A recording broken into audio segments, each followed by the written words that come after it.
চট্টগ্রামে জাতীয় পতাকা অবমাননার অভিযোগে রাষ্ট্রদ্রোহ মামলায় সম্মিলিত সনাতনী জাগরণ জোটের মুখপাত্র চিন্ময় কৃষ্ণ দাসকে ফাঁসির আদেশ দিয়েছেন আদালত।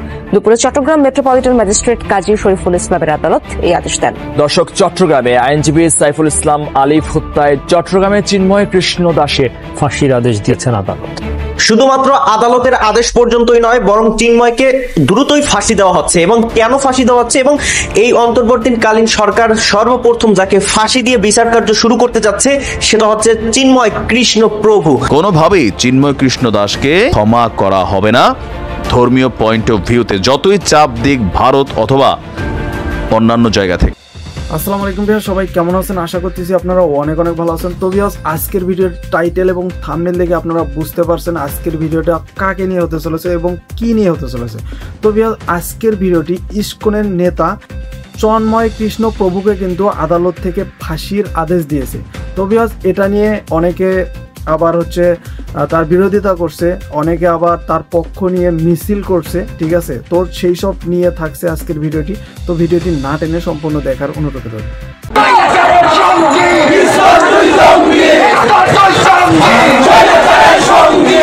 তারা ডেফিনেটলি একটা পলিটিক্যাল অ্যাসেট হিসেবে বাংলাদেশে কাজ করছে, পলিটিক্যাল এজেন্ডা বাস্তবায়নের জন্য কাজ করছে, যার কারণেই জুলাই আগস্টের পর থেকেই দেখছি ইসকন বিভিন্নভাবে হিন্দু ধর্মের কার্ড খেলার চেষ্টা করছে, হিন্দু ধর্মের মানুষজনকে উস্কে দেওয়ার চেষ্টা করছে। ইসকনের নেতা চিন্ময় কুমার দাসকে কেন্দ্র করে আজ কয়েকদিন ধরে ঢাকা সহ সারা বাংলাদেশে উত্তপ্ত করে তুলেছেন চিন্ময় কুমার দাসের অনুসারী হিন্দু সম্প্রদায়।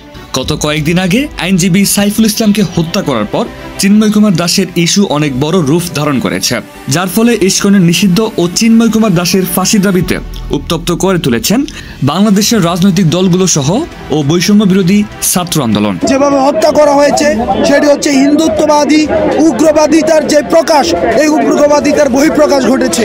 তাদের বিচার করতে হবে, ইসকনকে এই উগ্রবাদিতা ছড়ানোর জন্য নিষিদ্ধ করতে হবে। যারা মাসের 30 দিনের 25 দিন দেহটা নিয়ে বাংলাদেশে বসে থাকে আর বাকি 5 দিন মনটা নিয়ে ভারতে যায়, সেখানে চক্রান্ত করে এবং সেই চক্রান্তের এক্সিকিউশন এই বাংলাদেশে এসে ঘটায়, সে সকল উগ্রবাদী হিন্দুদেরকে প্রতিহত করার জন্য আমাদের মনে বিন্দুমাত্র সহানুভূতি থাকবে না। এদিকে ইসকনকে নিষিদ্ধ না করে চিন্ময় কুমার দাসকে সসম্মানে মুক্তি দেওয়ার আহ্বান জানিয়েছেন বিজেপি নেতা শুভেন্দু দাস।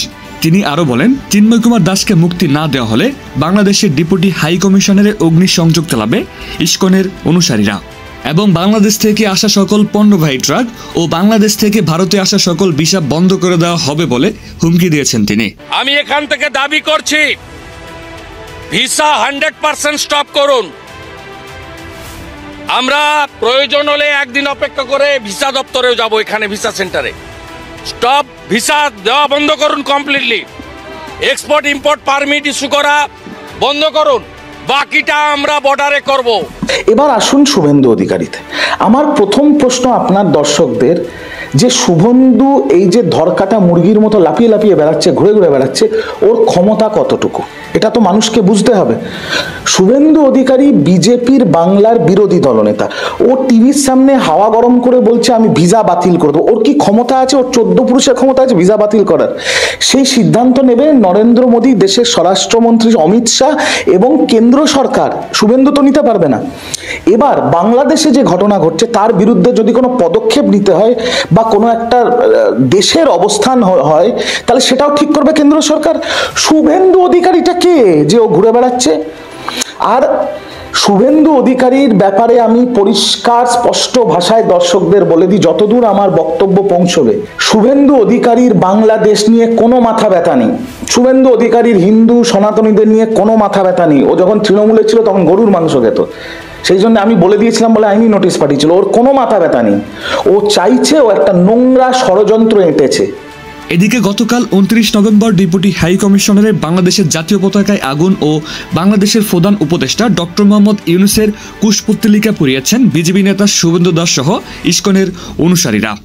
ইসকনের সাবেক নেতা চিন্ময় কৃষ্ণ দাস গ্রেপ্তারকে কেন্দ্র করে কলকাতায় ডেপুটি হাইকমিশনের সামনে বাংলাদেশের জাতীয় পতাকা ও প্রধান উপদেষ্টা অধ্যাপক ডক্টর মোহাম্মদ ইউনূসের কুশপুত্তলিকা পোড়ানো দুঃখজনক উল্লেখ করে এর তীব্র নিন্দা জানিয়েছে বাংলাদেশ। বাংলাদেশের পররাষ্ট্র মন্ত্রণালয়ের পক্ষ থেকে এক বিবৃতিতে বলা হয়, বিপুল সংখ্যক বিক্ষোভকারী কলকাতার ডেপুটি হাই কমিশনের সামনে এসে সমাবেশে যোগ দেন, যা এক পর্যায়ে সহিংস রূপ নেয়। এদিকে শুক্রবার ভারতের পার্লামেন্টের লোকসভায় বাংলাদেশ পরিস্থিতি নিয়ে লিখিত বিবৃতি দেন পররাষ্ট্রমন্ত্রী এস জয়শঙ্কর। বলেন, সংখ্যালঘুদের বিষয়ে বাংলাদেশ সরকারের কাছে উদ্বেগ জানিয়েছে দিল্লি। ঢাকায় নিযুক্ত ভারতীয় হাইকমিশনার বিষয়গুলো গভীরভাবে পর্যবেক্ষণ করছেন। এছাড়া ভারতের পররাষ্ট্র মন্ত্রণালয়ের মুখপাত্র রণধীর জয়সওয়াল সাপ্তাহিক ব্রিফিংয়ে বলেন, বাংলাদেশের সহিংসতা ও উস্কানির ঘটনা বাড়ছে। ইসকনের সাবেক নেতা চিন্ময় কৃষ্ণ দাসের স্বচ্ছ ও ন্যায় বিচার আশা করেন তিনি।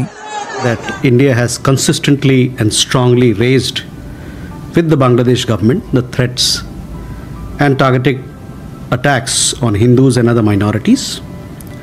Our position on the matter is very clear. The interim government must live up to its responsibility of protecting all minorities. এ পাল্টাপাল্টি বক্তব্য দুই দেশের সম্পর্কে কেমন প্রভাব ফেলে তাই দেখার বিষয়। শুধুমাত্র তীব্র নিন্দা জানিয়ে সবকিছুর সমাধান হয় না। আমার কাছে মাঝে মাঝে মনে হয়, ছোট্ট একটা গল্প বলি। মুসলিম ভাইয়ের বউয়ের একটা নাতি ছিল, তো ভাবি মাঝে মাঝে বকাঝকা করতো। তো একদিন উনি জিদ করে মাইর দিছে। তো মাইর দেওয়ার পরে ভাবির নাতি বলতে আছে, তুমি মাল লাকা, তুমি আমার বকবায় না, মানে ফদাইবা, কুমিল্লার ভাষায় ফদাইবা, ফদাফদি মানে হচ্ছে বকাবকি। তো মানে এখন বকলে আর মারলে পার্থক্য কি? তার বক্তব্য, বকলে তো গায়ে লাগে না, ব্যথা পাই না, মারলে তো ব্যথা পাই।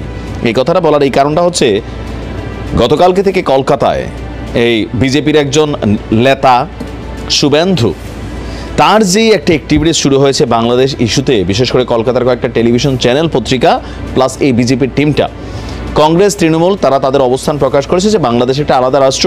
এই বিষয়ে তাদের সরকারের কোনো বক্তব্য দেওয়ার সুযোগ নেই। আপনার কেন্দ্রীয় সরকার যেটা সিদ্ধান্ত নেবে সেটাতে তারা সমর্থন জানাবে, তবে ধর্মীয় ইস্যুতে যেন বাংলাদেশে কোনো অস্থিতিশীল পরিবেশ তৈরি না হয়, এটা তাদের প্রত্যাশা। সুন্দর বক্তব্য মমতা দিদির। কিন্তু বিজেপির যে পার্টটা কলকাতায় আছে, তারা করছে কি, বাংলাদেশের যে হাই কমিশন, বলছিলাম না এরা অ্যাকশনে যাবে, অ্যাকশনে কিন্তু গেছে। আজকে তারা বাংলাদেশের হাই কমিশনে গিয়ে যে আমাদের জাতীয় পতাকা আছে, সেই পতাকাকে সেখান থেকে টাইনা হেসরাইয়া নামাইয়া সেটাকে কেউ পা দিয়া পদদলিত করেছে, নানান ধরনের অ্যাক্টিভিটিস কিন্তু চালিয়েছে। আবার আমাদের বাংলাদেশে এগুলো টুকটাক ঘটছে। সাইকেলের মধ্যে ভারতের ছবি টবি লাগায় আজকে দেখলাম জুতা পেটা করা হচ্ছে। তো এই বিষয়গুলো একটা কিন্তু আরেকটা টাইনে নিয়ে আসতেছে।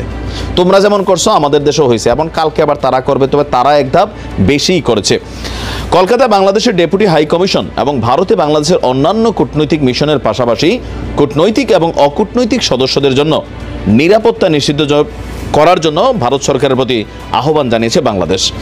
বাংলাদেশ সরকারের পক্ষ থেকে বলা হয়েছে, গভীর উদ্বেগের সঙ্গে উল্লেখ করা হয়েছে, কলকাতায় বাংলাদেশের ডেপুটি হাই কমিশনের বাইরে বিকেলে কলকাতার একটি হিন্দু সংগঠন বঙ্গীয় হিন্দু জাগরণ দ্বারা সহিংস বিক্ষোভ হয়েছে। সে সময় বিক্ষোভকারীদের একটি বড় দল আয়োজিত সমাবেশ এবং বিক্ষোভ থেকে সহিংস হয়ে ওঠে। বিক্ষোভকারীরা পুলিশের ব্যারিকেড ভেঙে বাংলাদেশ ডেপুটি হাই কমিশন সীমানায় পৌঁছায়। তারা বাংলাদেশের জাতীয় পতাকাতে আগুন দিয়েছে এবং বাংলাদেশ সরকারের প্রধান উপদেষ্টা ডক্টর মোহাম্মদ ইউনুসের কুশপুত্তলিকা দাহ করেছে, মানে আগুন দিয়েছে। পরিস্থিতি বর্তমানে নিয়ন্ত্রণে আছে বলে মনে হলেও ডেপুটি হাই কমিশনের সব সদস্যদের মধ্যে নিরাপত্তাহীনতা বিরাজ করছে।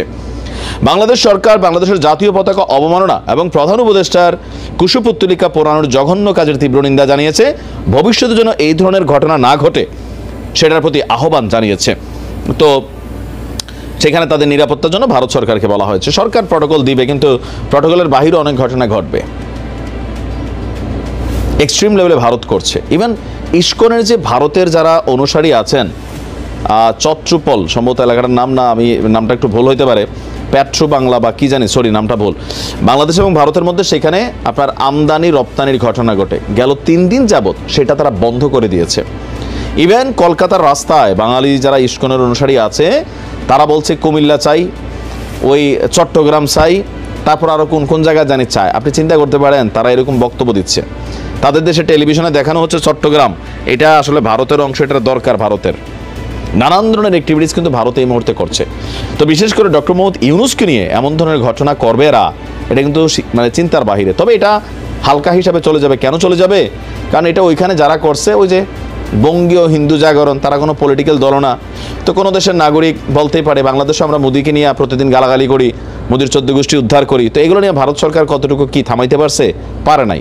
তো আজকে এই কারণে তারাও মনে করতেছে ঠিক আছে, কারণ মিডিয়াতে তো এগুলো দেখা হচ্ছে, দেখছে বাংলা ভাষাভাষীরা কিন্তু আমাদের ব্লগ দেখে, আমাদের অ্যাক্টিভিটিস দেখে, আমরা যেমন তাদেরগুলো দেখি। একটা জঘন্য খেলা তৈরি হয়েছে, এখান থেকে বের হয়ে আসা উচিত। এখন ভারত কি আমাদেরকে ওইভাবে শক্তভাবে মানে ভারত সরকার এটার ব্যাপারে সিদ্ধান্ত নেবে? আমার তো মনে হয় না। এই বলার জন্য একটা বলবে ওকে ফাইন, এতটুকুই, 4টা পুলিশ দ্বারা করাই দিবে, আর বেশি কিছু না। তবে এগুলোর সমাধান দরকার। ভারতকে বাংলাদেশের ইস্যুতে সম্মান দেওয়া দরকার, যেটা এরা বরাবরই দিচ্ছে না। আশা করি সরকারের ব্যাপারে শক্ত সিদ্ধান্ত। তো ভিউয়ার্স, আজকের ভিডিওটি এই পর্যন্তই ছিল। ভিডিওটি আপনাদের কাছে কেমন লেগেছে? যদি ভালো লেগে থাকে অবশ্যই একটা লাইক দিবেন। চ্যানেলে নতুন হয়ে থাকলে অবশ্যই চ্যানেলটিকে সাবস্ক্রাইব করে নেবেন, কেননা আমাদের এই চ্যানেলে সবসময় নিউজ রিলেটেড ভিডিওগুলো সবার আগে দেওয়া হয়। ঠিক আছে? তো ভিউয়ার্স, অবশ্যই সাবস্ক্রাইব করে রাখবেন। বাই।